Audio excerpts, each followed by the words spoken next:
अहल्या कौन थीं और कैसे बन गईं पत्थर की मूर्ति, आइए जानते हैं। रामायण के पात्रों से हमारे यहाँ बच्चा बच्चा परिचित है।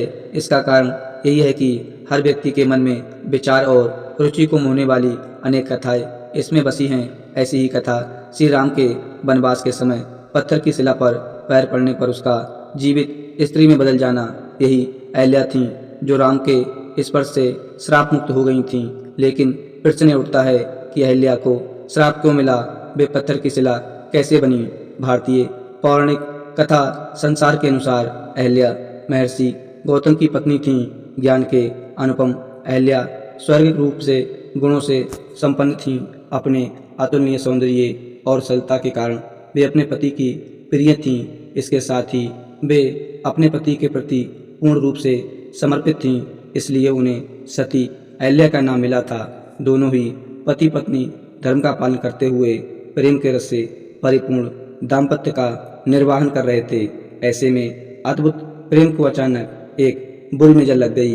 यह बुरी नज़र थी देवराज इंद्र की, जो अहल्या के सौंदर्य पर आसक्त होकर उनका प्रेम पाने के लिए लालायित हो उठा। इंद्र को महर्षि गौतम की देवीय शक्ति और सामर्थ्य का ज्ञान था। इसके साथ ही वह अहल्या के पतिनिष्ठ होने के सच से भी परिचित था। इंद्र के पास इन शक्तियों से पार पाने का सामर्थ्य नहीं था, पर वह अहल्या को भी भूलना नहीं चाहता था। वह स्वयं को संयमित कर सही अवसर की प्रतीक्षा करने लगा। समय अपनी गति से चलता रहा और एक दिन महर्षि गौतम ने अहल्या से कहा कि उन्हें एक विशेष सिद्धि की प्राप्ति के लिए कम से कम 6 माह तक के लिए वन में तपस्या करने जाना है। अहल्या ने उन्हें सहमति देते हुए उनकी प्रतीक्षा करने की बात कहकर विदा कर दिया। इंद्र बस ऐसे ही अवसर की प्रतीक्षा न जाने कब से कर रहा था। ऋषि के जाते ही वह महर्षि गौतम का वेश धारण करके अहल्या के पास पहुंचा। पति को वापस देख जब अहल्या चौंकी तो उसने प्रेम जताते हुए कहा कि उनके सौंदर्य पास ने वन में जाना असंभव बना दिया, इसलिए तपस्या का विचार छोड़ वापस आ गया। पति की यह बात सुन अहल्या का मन मयूर नाच उठा और वे दोनों पहले से ही अधिक प्रेम से जीवन का आनंद लेने लगे।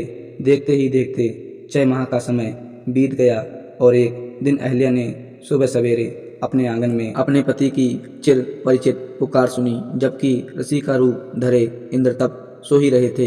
एक पल में ही अहल्या को अनर्थ का ज्ञान हो गया। महर्षि गौतम को सामने पाकर अहल्या पत्ते की तरह कांपते हुए उनके चरणों में गिर पड़ी।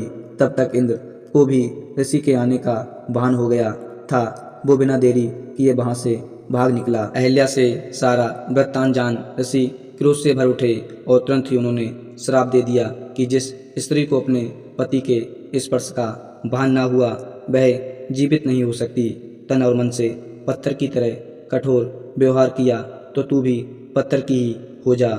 ऋषि के श्राप और अपनी अज्ञानता से निराश अहल्या ने तब अपने पति को रोते हुए समझाया कि आप इतनी दिव्य शक्तियों से संपन्न हैं, आप मुझे अकेला छोड़ गए और बीते 6 माह में आपको एक बार भी आभास ना हुआ कि मेरे साथ कोई छल कर रहा है। तो मैं तो एक साधारण स्त्री हूँ, मैंने अनजाने में अपराध किया है। भले ही मैं पराये पुरुष के साथ रही हूँ, पर मेरा मन पवित्र है, क्योंकि उस पुरुष को मैंने आप यानी अपना पति मानकर ही अपनाया था।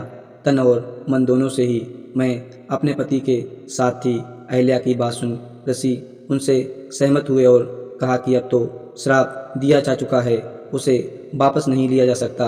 किंतु त्रेता युग में भगवान विष्णु श्री राम के रूप में अवतार लेंगे और वनवास के दौरान तुम्हें स्पर्श करेंगे। उनके स्पर्श से ही तुम्हारा पाप धुलेगा और तुम वापस अपने स्त्री रूप को प्राप्त करोगी।